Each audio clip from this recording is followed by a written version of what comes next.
Hi நண்பா, எல்லாத்துக்கும் வணக்கம் அண்ட் வெல்கம்.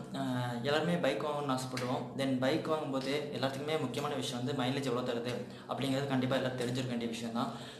மைலேஜுங்கிறது ஒரு பைக்கு முக்கியமான இம்பார்ட்டண்டான விஷயம்.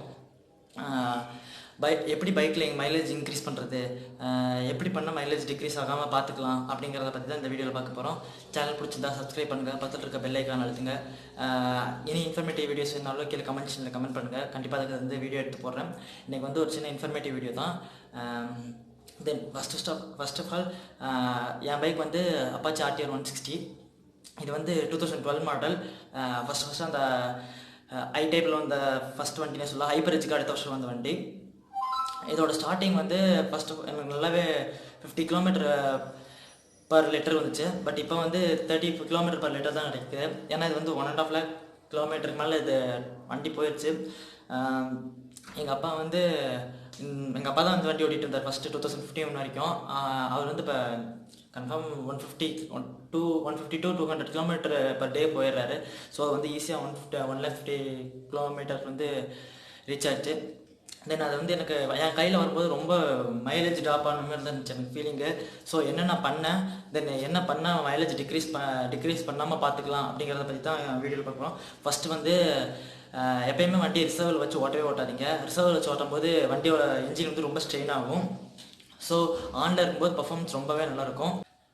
ஸோ வந்து எப்பயுமே வண்டி ஆனில் வச்சு ஓட்ட ட்ரை பண்ணுங்கள்.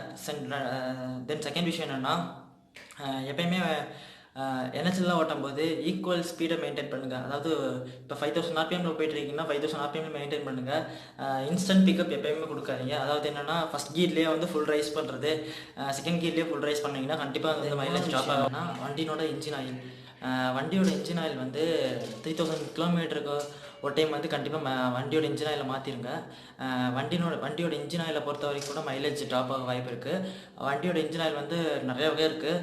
ஃபார் எக்ஸாம்பிள் வந்து 20W240, 10W215 இருக்குன்னு வச்சுக்கோங்க. இப்போ டபிள்யூங்கிறது வந்து வெக்காசிட்டிங்கிறது வந்து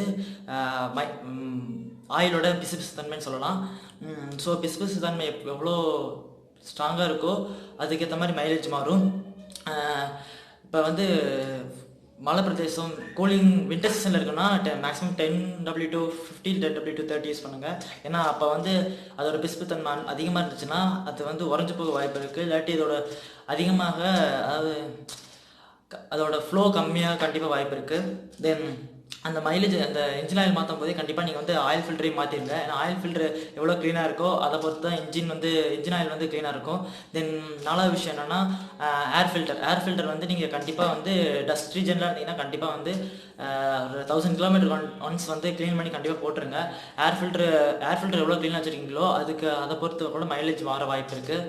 தென் அஞ்சாவது விஷயம் என்னென்னா, ஸ்பார்க்குங்கிறது இன்ஜினோட மேலே இருக்கும். அது வந்து நான் ஃபோட்டோ போகிற சைடில் ஸ்பார்க் வந்து கண்டிப்பாக நீங்கள் ஆயில் 3000 கிலோமீட்டர் ஒன்ஸ் வந்து நீங்கள் ஸ்பார்க் கண்டிப்பாக மாற்றிடணும். ஸ்பார்க் வந்து எப்படி இருக்குன்னா, ஃபியூஸ் மாதிரி இருக்குன்னு வச்சுக்கோங்களேன். வண்டியோட ஃபியூஸ்னு வச்சுக்கலாம். அது கண்டிப்பாக அது வந்து கருகி போக இல்லாட்டி பேர்ன் ஆக வாய்ப்பு இருக்குது. தென் நீங்கள் கண்டிப்பாக 3000 கிலோமீட்டர் ஒன்ஸ் மாற்றிக்கோங்க. அப்படி மைலேஜ் அப்படியே நீங்கள் ட்ராப் ஆகிற மாதிரி ஃபீல் பண்ணிங்கன்னா நீங்கள் கண்டிப்பாக வந்து கார்பரேட்டிவ் டியூனிங் பண்ணணும். கார்பரேட்டிவ் டியூனிங்கிறது வந்து ஒரு மினிமம் பைக் நாலேஜ் இருந்தால் கண்டிப்பாக கார்பரேட்டிவ் டியூனிங் பண்ணிக்கலாம். இப்போ வந்து உங்களுக்கு நல்ல பைக் மைலேஜ் நல்லா தருது ஆனால் பவர் சுத்தமாக இல்லை, அதாவது பிக்கப் சுத்தமாக இல்லைன்னா நீங்கள் வந்து கார்பரேட்டரை வந்து ஆன்டி கிளாக் வைஸ் திருப்பணும். இதே நீங்கள் வந்து மைலேஜ் பவர் நல்லா இருக்குது, மைலேஜ் சுத்தமாக கிடைக்குதுன்னா நீங்கள் வந்து கிளாக் வைஸ் சுத்தணும் கார்பரேட்டர். அது வந்து இன்ஜினுக்கு பெட்ரோல் டேங்க்கு கீழே இருக்கும். ஆன் ஆஃப் பண்ணுவீங்க, பெட்ரோல் ஆன் ஆஃப் பண்ணுவோம்ல, அதுக்கு பக்கத்தில் ஒரு கார்பரேட்டர் இருக்கும். பட் இப்போ வர வண்டியில் எல்லாமே ஃபியூல் இன்ஜெக்ஷன் கொடுத்துட்றாங்க. ஸோ கார்பரேட்டருக்கு வாய்ப்பு இல்லை. இப்போ பழைய வண்டி எடுத்திங்கன்னா கண்டிப்பாக கார்பரேட்டர் இருக்கும். அந்த கார்பரேட்டர் டியூனிங் வந்து மேக்ஸிமம் நீங்கள் 3000 RPM வச்சு தான் கார்பரேட்டர் டியூனிங் பண்ணணும். அது கீழே வந்து போல்டு இருக்கும். அதை நீங்கள் கரெக்டாக 3000 RPMக்கு போல்டு டர்ன் பண்ணிக்கிட்டே இருக்கணும். தென் வந்து டயர், நீங்கள் கண்டிப்பாக வந்து டயர் ப்ரெஷர் கண்டிப்பாக வீக்லி ஒன்ஸ் செக் பண்ணியே ஆகணும். மேக்ஸிமம் வந்து ஃப்ரண்ட்டும் பேக்கும் சேம் டயர் யூஸ் பண்ணுங்கள். முன்னாடி MRF யூஸ் பண்ணிங்கன்னா கண்டிப்பாக பின்னாடி MRF யூஸ் பண்ணுங்கள். அதனால கூட உங்களுக்கு மைலேஜ் ட்ராப் ஆக வாய்ப்பு இருக்குது.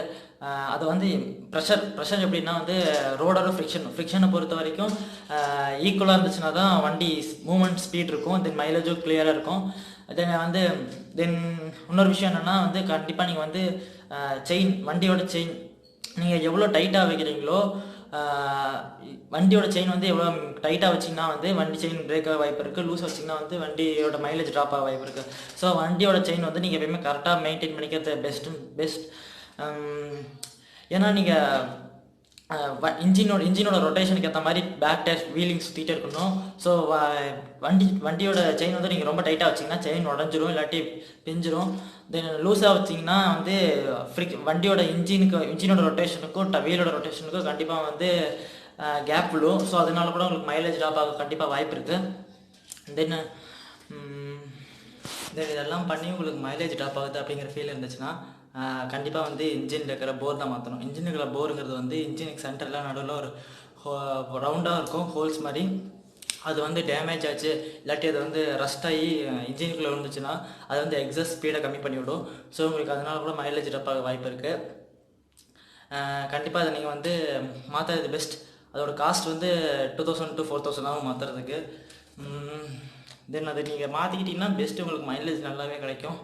ஸோ அவ்வளோதான் வீடியோ. பழைய வீடியோலாம் பார்க்கலன்னா கீழே டிஸ்கிரிப்ஷனில் லிங்க் தரேன், போய் பாருங்கள்.